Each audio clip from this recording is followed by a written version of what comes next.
안녕하세요. 즐거운 이야기를 통해 수학의 재미를 찾아보는 수다학입니다. 아이들이 즐겨보는 스포츠 경기를 함께 보면서 대화를 이어가다 보면 수학 공부하는 학습 효과도 얻을 수 있다고 하는데요.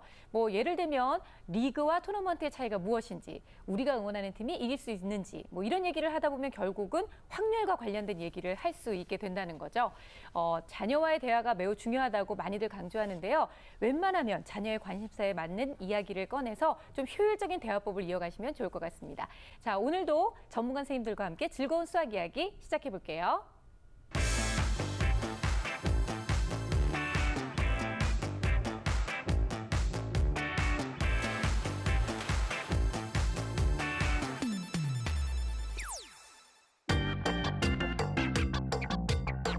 문제가 뭘까? 왜 죽인 겁니까?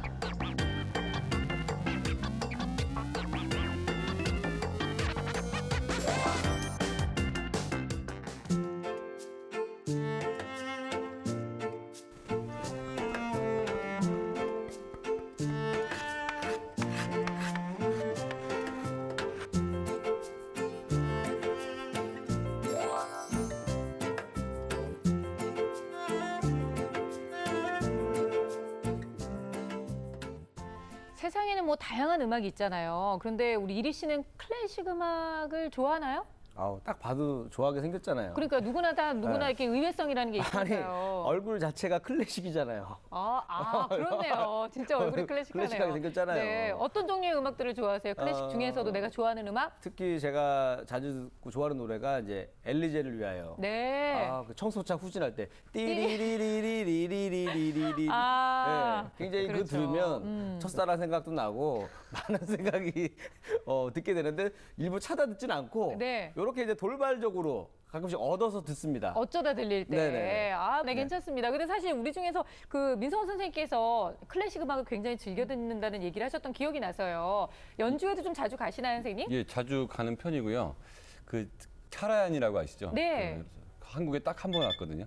그때 제가 그 표를 사가지고 대학교 2학년 때 갔던 기억이 있는데 그때가 85년도니까 그 당시에 등록금이 한 35만 원 할 때인데 좌석이 하나가 20만 원이었어요. 그런 그 아름다운 20만 원을 그 부모님께 타서 가셨나요? 아니면 아르바이트 가셨나요? 저 그때 알바 과외를 많이 했었기 때문에 수학 과외를 특히 많이 했었죠. 수학 과외를 역시 수학에 모신 이유가 바로 그 때문에 이렇게 해서 수학이랑 연결이 되네요. 그렇습니다. 수학 항상 과외로 우리는 모든 벌었다. 것을 수학하고 연결을 해야 되니까요. 네. 저도 그렇게 많이 그 연주회를 직접 가서 듣는 편은 아니지만 어쩌다 이렇게 가보면 정말 집에서 듣는 것과 차이가 정말 많이 나더라고요. 그렇죠. 네. 특히나 현악기라든지 이런 소리들 또 전체적인 하모니 이렇게 보면은 참 좋다라는 거 알 수 있습니다. 음악 얘기를 해서 그런지 모르겠는데 굉장히 조금 부드럽게 네. 얘기를 해주시고 용어도 굉장히 좀 있어 보이는 용어도 오늘따라 아닙니다. 좀 많이 쓰시는 것 같아요. 그러니까요. 띠리리리 하고는 좀 많이 차이가 나는 그렇게 했는데 너무 다르네요. 정말 클래식 연주회 같은데 아이들을 직접 데리고 가면요.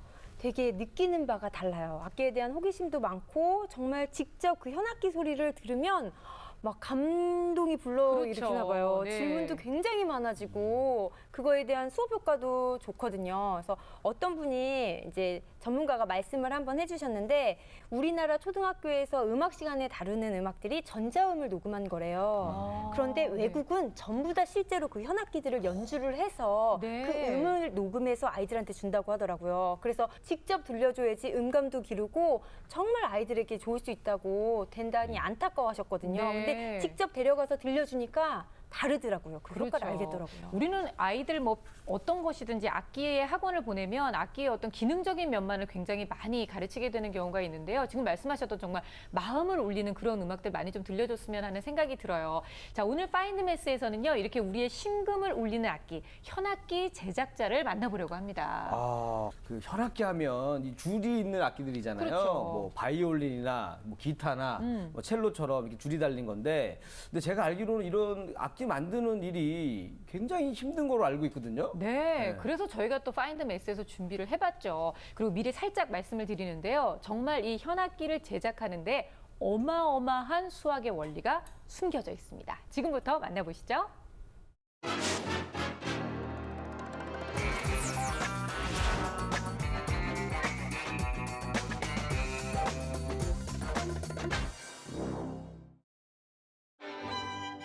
연주자들은 자신의 감정과 느낌을 청중들에게 표현하고자 노력합니다.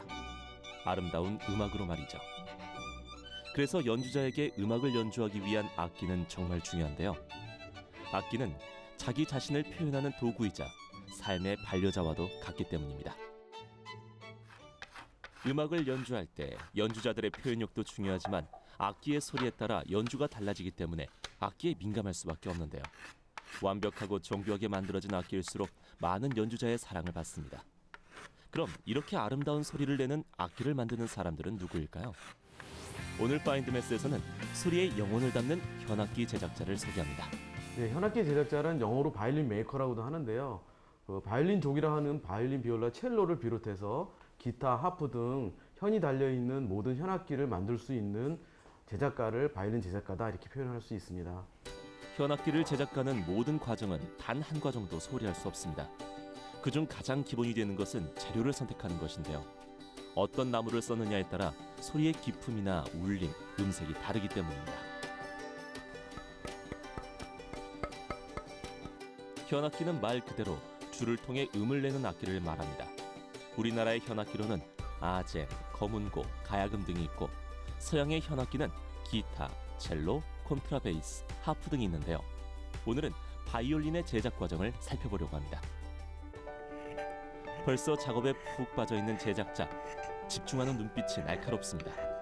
지금은 바이올린 헤드를 만드는 중인데요. 다른 작업들도 중요하지만 제작자가 특별히 헤드를 만드는 작업에 더 열중하는 이유가 있답니다. 황금 비율에 의한 나선형 구조를 볼 수 있는데요. 모든 그 건축을 포함한 예술에서 우리가 볼 수 있는 가장 아름다운 구조가 이 황금 비율에 의한 나선형 구조라고 합니다.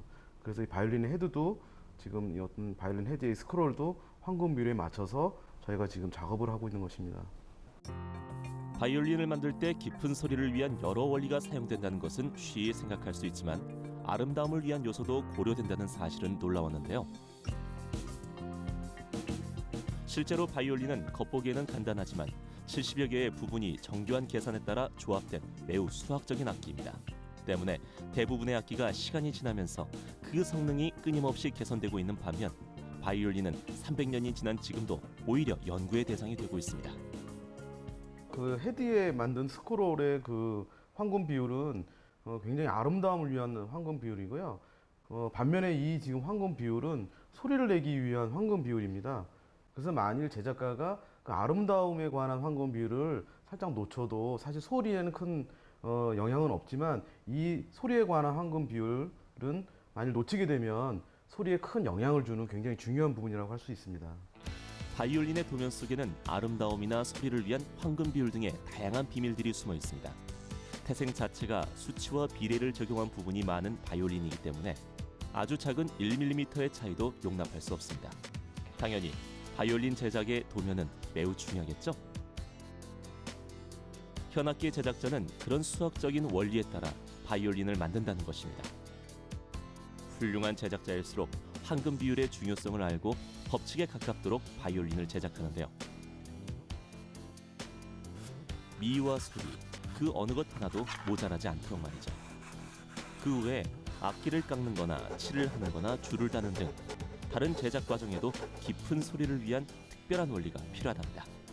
이 안에 어떤 수학적인 비율이라든가 그런 있는 절대적으로 놓치면 안 되는 그런 것들이 있습니다. 예를 들자면 몸통의 바디에서 저희가 비율적으로 위에서부터 중간에 있는 브릿지까지와 다시 브릿지에서 밑에 있는까지의 거리를 4대 3의 비율로 맞춘다든가 결국에는 현의 그 길이를 맞추기 위해서 앞판의 브릿지까지의 길이와 그다음에 넥 길이까지를 완성을 하면 결국 저희가 현의 울림을 위한 현의 길이를 이제 완성을 할 수 있는 것입니다. 가장 먼저 현의 길이는 넥의 길이와 브릿지까지의 길이, 그리고 브릿지의 높이에 관한 피타고라스의 정리에 의해 정해집니다. 정말 신기한 것은 피타고라스 정리에 의해 구해진 계산값, 즉 브릿지가 부착되어야 할 부분에서 조금이라도 다르게 브릿지를 부착한다면 바이올린은 제대로 된 소리를 내지 못한다는 사실. 또한 지판의 길이가 현의 길이의 6분의 5이고 브릿지와 줄거리 간의 간격은 현의 길이의 6분의 1이 된다는 것은 매우 흥미로운 수학의 원리입니다. 결국 이 바이올린에서에 있는 이 음정이라는 것은 피타고라스가 정의했던 현의 길이와 밀접한 관계가 있는데요. 그것은 예를 들어서 4번 선 솔의 경우에는 중심인 2분의 1 위치는 솔의 옥타브 음이 나게 되고요. 그 다음에 2분의 3 위치에서는 솔의 5도 화음인 도 음이 납니다. 결국 이런 것은 피타고라스가 말했던 현의 길이에 반비례하고 그 다음에 주파수라고 하는 진동수에 비례한다는 것을 의미하는 것입니다. 바이올린의 명장 스트라디바리나 아마티, 과르네리 등이 만든 악기는 수백 년이 지난 지금에도 끊임없이 사랑을 받고 있습니다. 그들의 악기에는 완벽한 황금 비율과 피타고라스의 정리가 숨어 있는데요. 이처럼 훌륭한 제작자는 수학 원리를 기반으로 오랫동안 많은 사람들에게 감동을 주는 악기를 만들어냅니다. 오늘 파인드메스에서는 악기의 혼을 담는 사람들, 현악기 제작자를 만나봤습니다. 우리가 보통 뭐 장인 이런 얘기를 하는데요. 바로 저런 분을 두고 하는 얘기구나라는 거를 느낄 수 있었어요. 선생님들께서는 보고 좀 어떠셨나요? 아우 정말 유익한 수다의 파인드 메스입니다. 보통 현악기 하면 줄의 길이에 따라 뭐 소리가 좀 달라지지 않겠는가 요 정도만 생각을 하잖아요. 네. 근데 악기를 만드는 그 형태에도 수학적인 황금 비율이라던가 비례 같은 수학적 원리가 적용돼서 만든다는 사실을 알고 있으면서도 그렇게 전문가가 실제로 보여주면서 들으니까 참 좋더라고요. 그렇죠. 네, 놀라운 방송입니다. 제가 인상적이었던 것은 사실 그 악기의 어떤 디자인적인 요소에 황금 비율이 들어가 있다는 걸 아마 많이들 알고 계실 텐데, 근데 특히나 더 인상적이었던 부분은 디자인적인 요소가 아니라 이 소리를 내기 위해서, 바이올린의 소리를 제대로 내기 위해서는 이 비율을 지켜야 되는 비율이 있다는 그렇죠. 것, 거기에 또 황금 비율이 들어가 있다는 것, 그런 것 안에 바로 수학적 원리가 숨어져 있다는 것. 이 제작자분들은 분명히 이 수학이나 이 과학에 대한 연구를 깊게 안 하실 수가 없을 겁니다. 네. 특히 이제 그 악기 중에서 이 스트라디바리우스, 바디우스가 아니라 바리우스. 바리우스. 네네. 발음이 어려워요. 다시 한번 해볼까요? 스트라디바리우스. 보고 할게요. 스트라디바리우스. 바리우스입니다. 바리우스인데 왜 안 해오냐면은 네네. 악기가 너무 비싸. 그래요. 알아도 사지를 못해요. 최근에 제가 신문을 보니까 이분이 옛날에 만들었던 그 악기가 네. 바이올린이 172억 원에 낙찰이 됐다고 합니다. 얼마요? 172억. 172억 원이라고. 이게 누가 만드냐에 따라서 정말 이렇게 가격이 달라질 수 있는 건가요? 예, 정말 놀라운 가격이라서 저도 깜짝 놀랐는데요. 그러니까 이렇게 장인이라고 불리울 수 있는 분들이 만드는 제품에는 그 아무래도 특별한 무언가가 있겠죠. 네. 특히나 이제 이분들이 만들 때 뭐 칠하는 횟수, 그리고 뭐 악력, 뭐 구울 때, 뭐 혹은 말릴 때, 즉 건조할 때 이 나무가 사실 이게 습기가 있으니까 이 틀어질 수도 있거든요. 그렇죠. 이런 것에 따라서 이 소리에 미세한 차이가 생기기 때문에 정말 이 장인분들은 그런 것들을 조심하면서 소리를 제대로 내는 그런 악기를, 즉 명품 악기를 만드시는 거겠죠. 얘기를 듣다 보니까 저 또 갑자기 궁금한 게 하나 생겼는데요. 아니 우리 이리 씨는 수학 얘기할 때 별로 궁금한 게 없더니 또 악기 얘기하니까 이렇게 궁금한 게 많네요. 왜냐하면 또 이 악기 하시는 분들이 예쁜 분들이 많아요.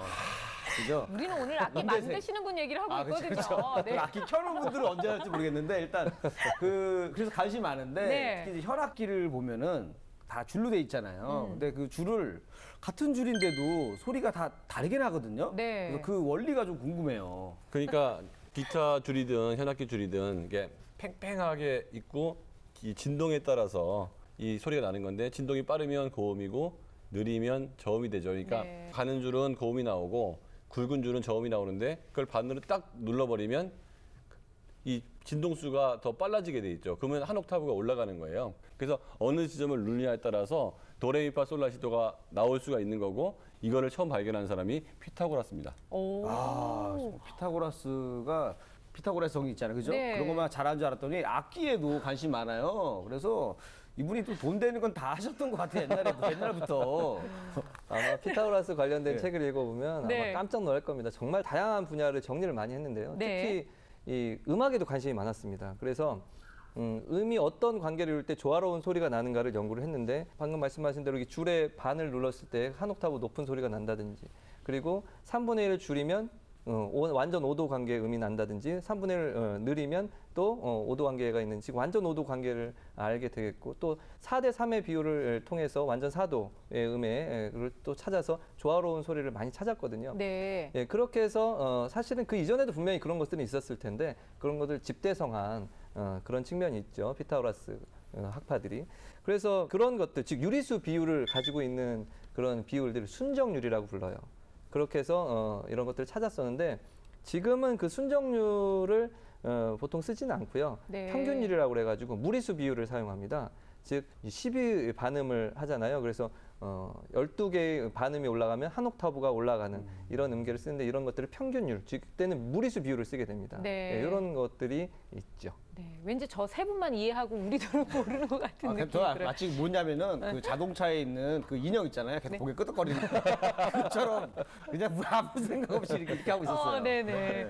그런데 이런 원리가 되게 중요하고 재미있는 게 학교에서도 이런 원리를 이용한 수업들이 이용하고 있거든요. 그러니까 대표적인 게 현악기 만들기예요. 예전에 현악기 만들기 하면 뭐 음악 시간이나 미술 시간을 떠올렸는데 요즘은 과학 시간과 수학 시간에 실제 정규 과정에 편성이 돼서 현악기 만들기가 이루어지고 있거든요. 뭐 예를 들면 이렇게 울림통을 지칭하는 곽티슈 빈각 이렇게 구멍이 뚫린 거기에 뭐 연필을 2개 꽂고 고무줄을 연결을 하는 거예요. 그래서 이 고무줄의 간격, 굵기, 팽팽한 정도, 그 튕기는 정도에 따라 소리가 다 다르게 나거든요. 아이들이 직접 체험해보고 그걸 기록하고 수치화시키고 통계를 내고 그래프를 그리고 이러면서 최적의 현의 길이와 간격을 찾고 이러거든요. 네. 이게 과학 수업과 수학 수업 시간에 이루어집니다. 그러니까 수학적인 원리가 반드시 필요한 활동인 거죠. 네. 실제로 이런 원리를 이용해서 수능 문제도 출제된 적이 있었어요. 정말요? 1999년도 수능 23번 문이과 공통 문제였는데요. 이게 등비수열에 관련된 문제거든요.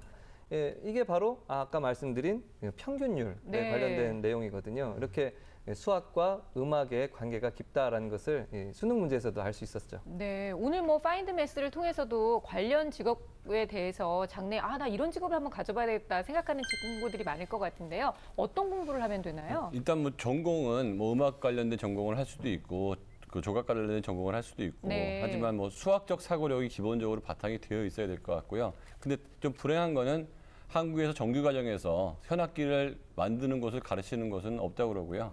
그래서 많은 사람들이 외국 나가서 네. 이 기술을 배워오고 있다고 하는데 그래도 가능성은 뭐냐면 지금 주니어들이 즉 초등학생, 중학생들이 거의 전 세계를 다 한국 아이들이 휩쓸고 있거든요. 성악이든 현악이든 피아노든. 그래서 한국 아이들이 그렇게 잘 하고 있다는 거는 한국이 이런 시장이 굉장히 커질 수 있기 때문에 그렇죠. 지금은 외국 나와서 배워오지만 좀 지나고 나면 그런 굉장히 많은 음악을 도전했던 친구들 중에서 악기를 제작하고 싶은 사람들이 분명히 나올 거고 향후에는 한국이 현악기 제작에 굉장히 중요한 거점이 될 거라고 좀 판단합니다. 네, 자 오늘 파인드 매스에서는요 아름다운 소리로 사람의 마음을 울리는 현악기 제작자에 대해서 알아봤습니다. 정말 이렇게 그 음악 속에도 그리고 현악기 안에도 어마어마한 수학의 원리가 숨어 있다는 사실이 너무나 놀랍죠? 자 파인드 매스 다음 주에도 많이 기대해 주세요.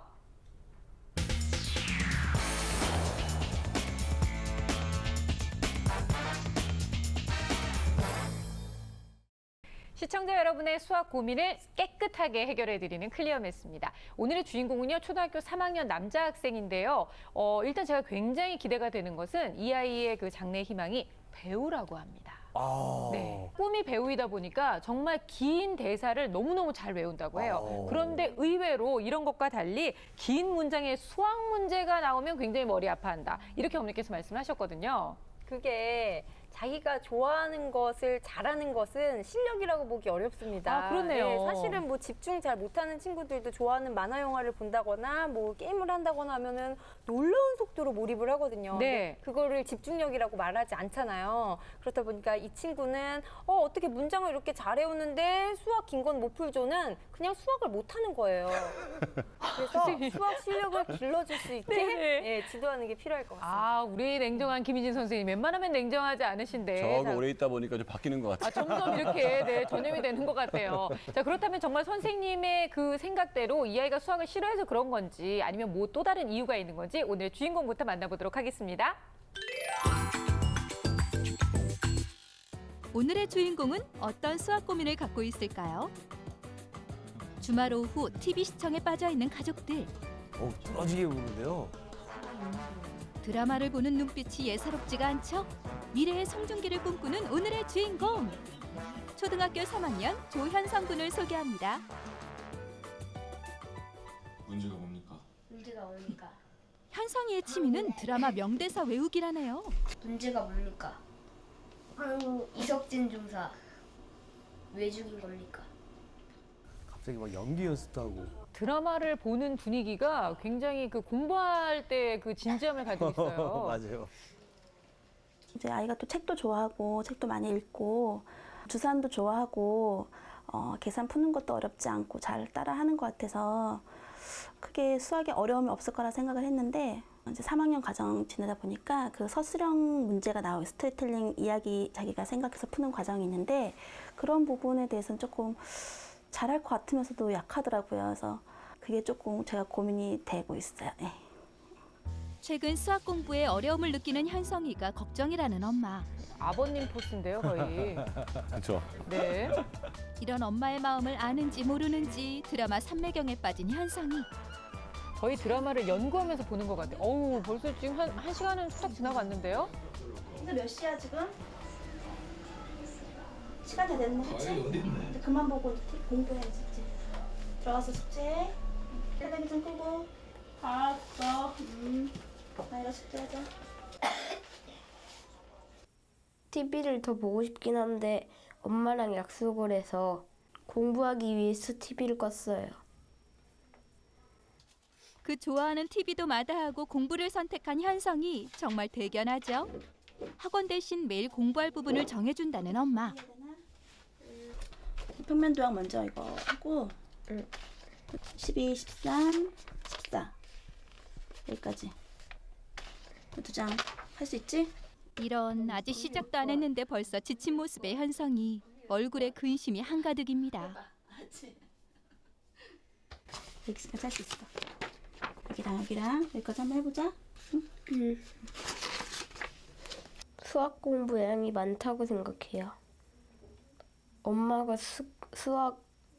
숙제를 더 줄여줬으면 좋겠어요. 주산하고 운동 이제 자기가 태권도를 좋아하니까 태권도를 하고 크게 뭐 하는 게 없어요. 그러니까 공부에 대해서 많이 공부를 많이 하는 분량이 많지는 않다고 생각을 하는데 많다고 느껴지나 봐요. 숙제 양에 대해서는 엄마하고 일단은 좀 이견이 있네요. 이런 게 바로 동상이몽이라는 걸까요? 그리고 뭐 자세는 나쁘지 않은 것 같은데요. 글씨를 굉장히 천천히 쓰죠. 하기 싫다는 거예요. 시간 가라, 시간 그쵸. 가. 하지만 시간이 지날수록 언제 하기 싫어했냐는 듯 수학 공부에 빠져든 현성이. 그래도 어쨌든 저렇게 앉아있는 것 자체가 너무 기특하네요. 자세도 반듯하고. 착한 아이예요. 한다고 하고 안 하진 않잖아요. 그렇죠. 처음부터 아까 하기 싫다는 표정을 하지만 하잖아요. 약속을 중요하게 생각하는 현성이. 공부 역시 엄마와의 약속이기 때문에 하기 싫어도 열심히 하는 것이라네요. 또 있었군요. 어쩌면 의외로 양이 많을 수도 있겠는데요?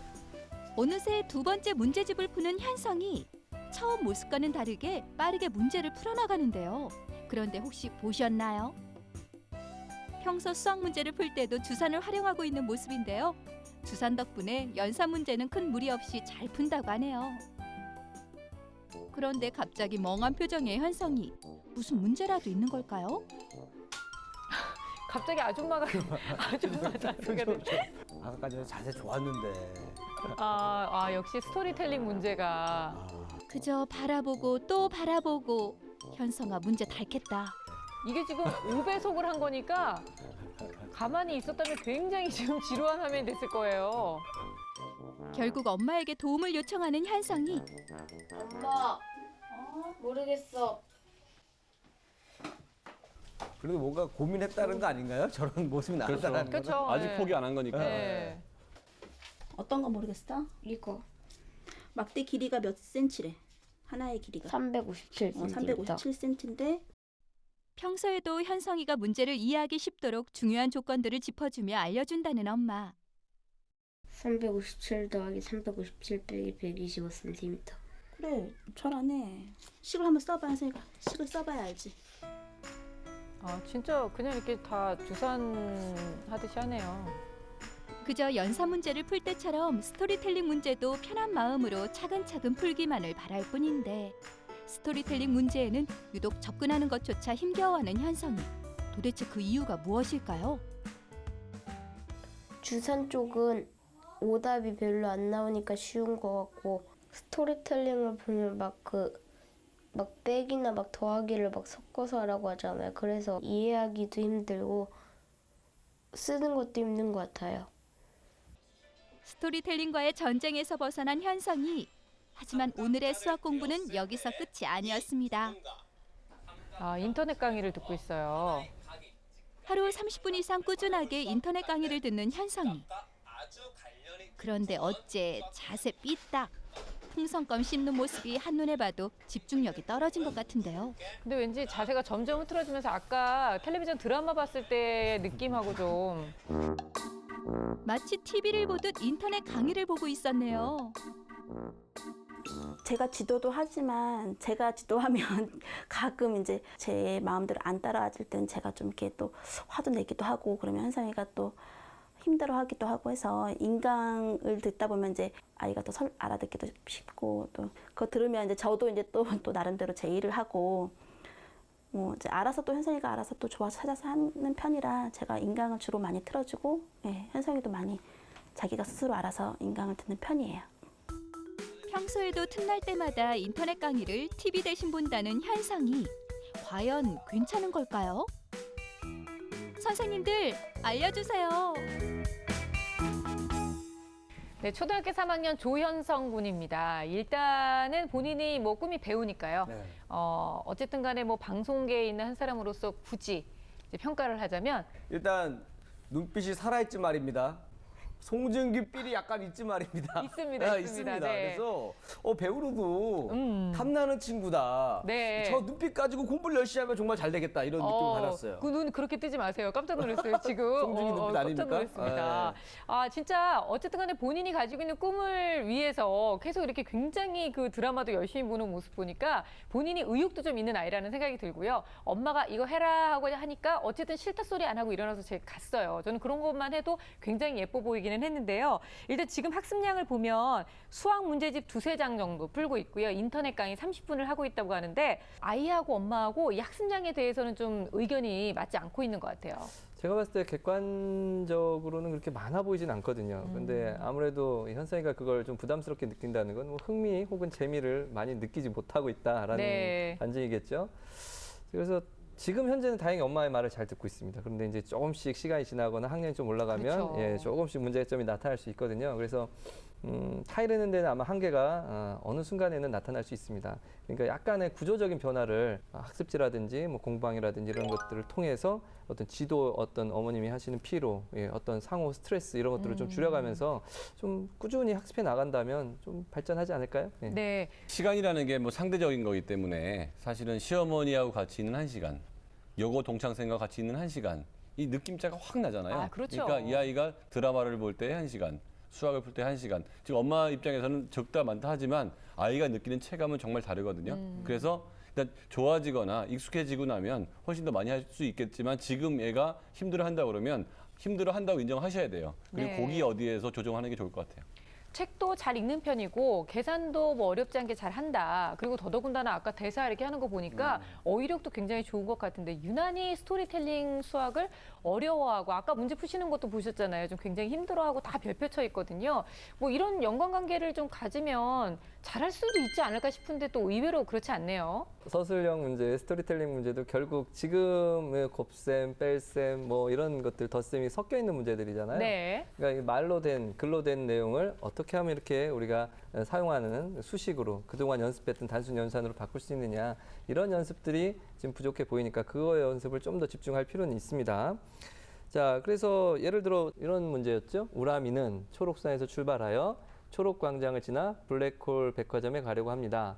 초록산에서 출발하여 195m를 갔다면 앞으로 몇 미터를 더 가야 합니까? 이렇게 되는 거죠. 네. 그렇다면 우리가 생각하기엔 사실 뭐 이게 크게 문제가 될 게 없습니다. 왜냐하면 295m의 거리가 있는데 195m를 갔으니까 이제 남은 거리는 100m잖아요. 그쵸. 거기다가 178m 있으니까 더하기만 하면 278m 되죠. 이렇게 네. 이제 우리끼리는 어른들은 이게 왜 어려울까 이렇게 생각하실 네. 거예요. 그런데 이 글에서 원하는 게 무엇인가를 아이들이 찾아내는 훈련이 안 돼 있다면 이것도 굉장히 어려운 문제가 되는 겁니다. 그리고 보니까 이제 덧셈과 뺄셈 사이, 나눗셈과 곱셈 사이에 이런 변환도 좀 어려워하는 것 같아요. 그래서 문제 푼 거를 봤더니 엄마한테 이제 SOS 신청을 해서 물어본 게 2개의 막대가 겹쳐서 묶었다. 그럼 이 전체 막대의 길이는 물어봤잖아요. 네. 근데 이게 사실은 그림이 그려져 있잖아요. 네. 그러니까 그 스토리텔링 문제 중에서도 완전한 친절한 문제인 거예요. 그렇죠. 이 원래는 그림도 안 보여야 되는 거 아닌가요? 이 그림 자체가 또 다른 도움이 설명이거든요. 네. 근데 그림까지 주어졌는데도 손을 못 댔다는 건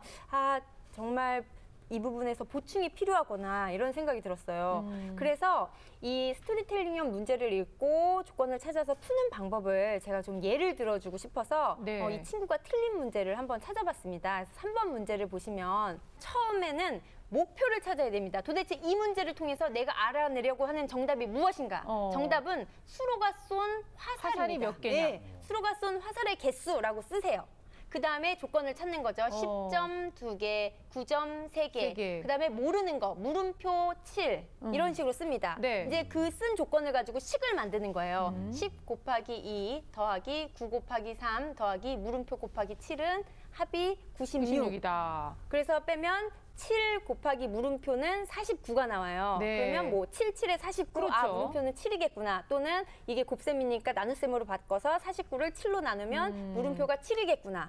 그런데 이게 연습이 안 된 친구는 정답은 7이라고 써요. 근데 아니죠.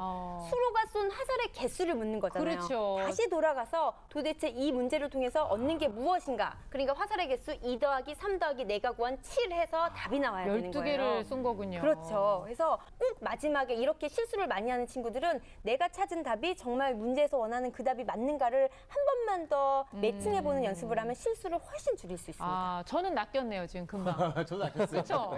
순간 정신줄을 안 놓으려고 했는데 저 지금 완전히 낚였거든요. 괜히 헷갈리게 하는 것 같아요. 그러니까요. 근데 또 발견을 한 게 있는데요. 이 서술형 문제를 어려워하는 것뿐만 아니라 인터넷 강의를 들을 때의 태도 문제도 좀 네. 문제가 될 것 같습니다. 진짜 그런 것 같아요. 보니까는 이 또 풍선껌을 씹고 있었고, 네. 그 다음에 약간 좀 삐딱한 자세. 맞아요. 게다가 책상에 그 필기 도구가 별로 없었어요. 요거는 제가 봤을 때는 전형적으로 집중 안 하는 이 3단 콤보 자세거든요. 네네. 요게 세 가지가 동시에 이루어졌다는 거는 절대 집중하는 게 아니다. 그렇죠. 이런 얘기를 하고 싶습니다. 네, 굉장히 심드렁하고 재미없어하고 있죠. 그래서 인강을 들을 때 태도도 전혀 받아들이고 있는 것 같지가 않아서 안타까웠거든요.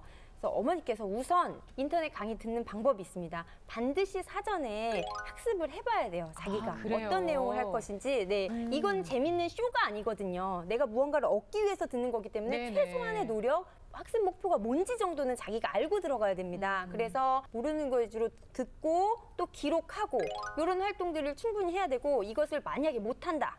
그러면 이 아이는 이렇게 수준을 좀 찾아봐야 될 것 같아요. 네. 예. 사실 어릴 때의 수학 공부나 그런 공부들은 개념 정리만 잘 되면 되는데 인터넷 강사가 얘기할 때 그걸 따라하는 연습을 하면 단기 기억력도 좋아지고 네. 그다음에 개념 정리도 잘 될 수 있을 것 같으니까 인터넷을 공부할 때 그냥 멍 보지 말고 따라하는 습관을 들이면 괜찮을 것 같습니다. 네, 그러니까 오히려 아이가 좋아하는 분야니까 그 분야를 좀 이렇게 강화를 시켜서 거기서 장점을 좀 끌어내면 그렇죠. 좋겠다는 말씀이신 거죠. 단지 꼭 기억해 두셔야 되는 거는 아까 우리 정말 현성이 봤던 것처럼 얘가 그냥 뭔가를 집중해서 하고 있는지 어머니가 확인해 보시고 이해를 확실하게 했는지 확인해 주시는 거 꼭 필요할 것 같습니다.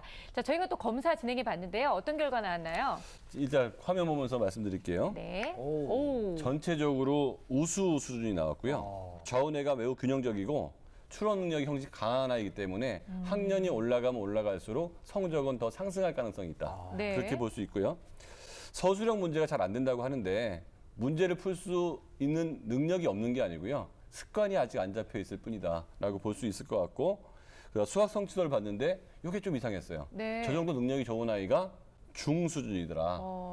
근데 강점은 규칙성과 확률 통계. 역시 인지 능력이 좋은 아이니까 규칙성과 확률 통계 쪽에서 강점을 보였고 약점이 이상하게도 수와 연산 및 도형이었어요.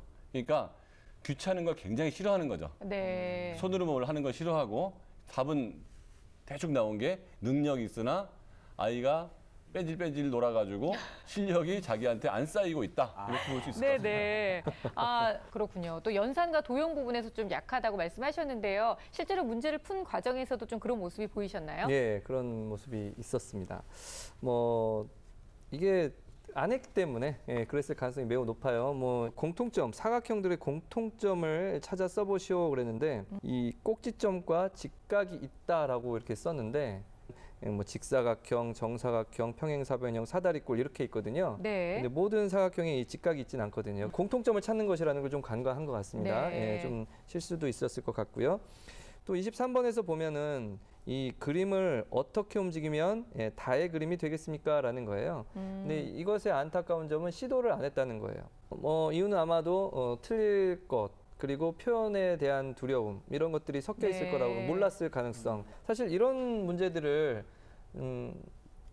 안 풀어봤다 하더라도 시도도 해보고 이렇게 그렇죠. 하면 되지 않을까? 뭐 이런 두려움이 없으면 훨씬 더 좀 긍정적으로 생각할 수 있을 텐데 약간은 수학에 대한 두려움, 시도하는 것에 대한 어려움 이런 것들이 좀 보여서 좀 안타까웠습니다. 혹은 뭐 호기심이 없을 수도 있는 거고요. 네. 그렇다면 우리가 현성이한테 좀 권해주고 싶으신 학습 방법이 있다면 선생님들께서 하나씩 좀 얘기해 주실래요? 현상이 같은 경우는 이제 평소에 생활하는 것을 보고 또 검사 결과를 봐도 굉장히 똑똑하다고 영특한 어린이로 나왔잖아요. 네. 그런데 스토리텔링 문제나 서술형 문제를 전혀 손도 못 댔거든요. 그리고 한참을 골똘히 쳐다보면서 고민에 빠졌잖아요. 하다 안 되니까 엄마를 부른 건데 네. 이거는 방법을 모르는 거예요. 이럴 경우에는 뭐 방법을 알려주고 네가 한번 풀어봐가 아니라 앞부분을 직접 그냥 풀어주는 게 좋습니다.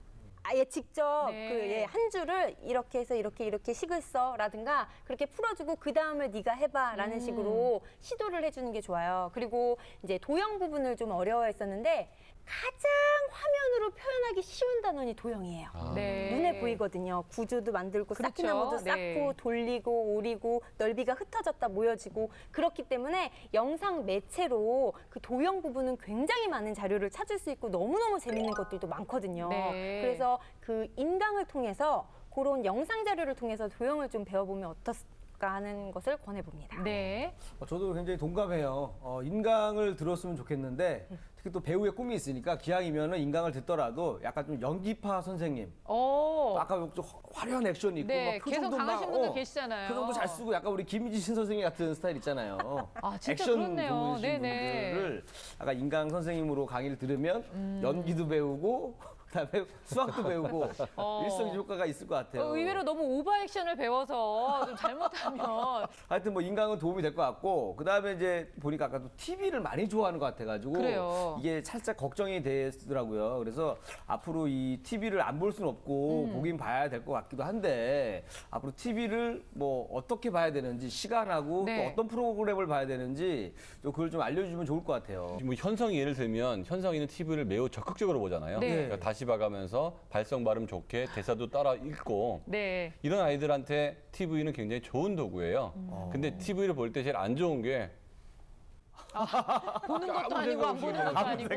네. 그러니까 TV를 보면서 그거에 대한 대화를 한다든지 그걸 대사를 따라 한다든지 매우 좋고요. 더 좋게 나간다면 더 좀 긴 대사까지 따라하거나 아니면 다큐멘터리에 나레이션까지 따라한다 그러면 발성 발음의 언어 실력까지 굉장히 좋아질 수 있어요. 네. 그리고 과거에는 책밖에 미디어가 없었거든요. 지금 TV에서 주는 정보가 책에 나오지 않는 것들이 상식이라는 범주로 나오게 돼요. 네. 그러니까 책만 읽었던 사람들은 TV에 나오는 상식은 모르는 거예요. 근데 선생님도 알고 내 친구들도 알고 누구나 알고 있는 그 상식을 난 TV를 안 봤기 때문에 모르기 때문에 네. 통제된 상태에서 TV를 보는 건 좋은데 그럼 어떻게 하는 게 통제된 거냐면요. 딱 저희 어머니가 썼던 방법이 맞는 것 같아요. 저도 TV를 엄청나게 좋아했거든요. 아, 정말요? TV만 보면 온갖 안 좋은 소리, 뭐 비계 날라오고 막 네. 심했거든요. 그러면 이 난국을 어떻게 해결해야 될 거냐?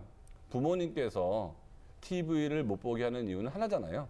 공부 안 하고 한다고. TV 네. 보니까. 그래서 숙제고 뭐고 TV 보고 싶은 날은 다 해놓고 했어. 그리고 TV를 봤거든요. 네. 그래서 어머니께서 제가 TV 본 날은 의무를 다 한 날이라고 생각했어요. 현성이의 경우도 TV 보고 공부하는 게 아니고요. 공부 다 끝냈고 당당하게 했어. 그리고 TV를 보면 될 것 같습니다. 네, 저도 사실은 아이들 키우면서 TV를 최대한 안 보게 하려고 노력을 많이 했는데요. 어느 순간 같은 동년배 아이들이 모든 걸 알고 있는데 얘만 모르는, 뭐 단순히 뭐 연예인들 얘기나 아니면 무슨 뭐 아이돌 얘기 이런 게 아니고 굉장히 상식적인 부분도 아이들이 놓치는 부분이 있어서 요즘은 뭐 권장까지는 아니지만 아이가 보려고 하는 걸 굳이 못 보게는 안 하거든요. 그래서 좋은 프로그램 많잖아요. 그래요. 예를 들면 네. 수다 같은 거. 그렇죠. 네. 너무 괜찮네요. 네, 역시 우리 이리 씨가 정말 일취월장하는 것 같습니다. 자, 좀 전에 선생님께서 그런 얘기도 해주셨잖아요. 뭐 엄마가 해야 되는 역할, 그러니까 아이가 충분히 잘할 수 있는데 불구하고 머리 쓰는 걸 별로 안 좋아하는 것 같다라고 하셨는데 이 부분을 좀 자극을 줘서 아이가 할 수 있도록 하는 건 엄마의 역할인 것 같아요. 그렇죠. 엄마의 역할이 사실은 선생님의 역할을까지 기대하는 것은 좀 어려운데 용기를 좀 북돋아주고 아이를 좀 믿어주고 뭐 또 현성이 꿈이 배우니까 네. 뭐 같이 역할놀이, 뭐 배우를 상대 역을 해준다든지 이런 역할을 해주셔도 좋을 것 같은데 저는 생각하기에 가장 중요한 건 어쨌든 현성이 자신 좀 믿어주고 이 모든 것이 어떤 성장 과정이다라는 그런 믿음을 심어주는 게 가장 좋지 않을까라는 생각을 합니다. 네, 오늘은 현성이가 진짜 즐겁게 수학 공부를 할 수 있는 방법에 대해서 함께 얘기 나눠봤는데요. 오늘 솔루션들 한번 또 정리해 보도록 하겠습니다. 현성이의 수학 정복을 위한 결정적 한방. 제 결정적 한방은 맞춤형 선별입니다. 영상을 많이 접하는 이 친구에게는 TV 프로그램이든 인터넷 강의든 이 친구에게 맞는 영상을 선별해서 보는 것이 필요합니다. 제 결정적 한방은 시나리오입니다. 이 아이가 그 스토리텔링 어렵다고 하는데요. 스토리텔링 문제를 마치 배우가 시나리오 읽듯이 하면 좋을 것 같습니다. 295m까지 갔지. 내가 195m를 갔어. 그럼 얼마가 남았지? 뭐 이런 식으로 시나리오 형태로 만들어가면 훨씬 더 재밌게 몰입할 수 있을 것 같습니다. 네. 제 결정적 한방은 난이도 업입니다. 가끔은 난이도 있는 문제에 도전하기 바랍니다. 그리고 그 어려운 걸 제가 또 해냅니다. 라고 대사를 한번 외쳐보세요. 자신감도 상승하고 공부도 잘 될 겁니다.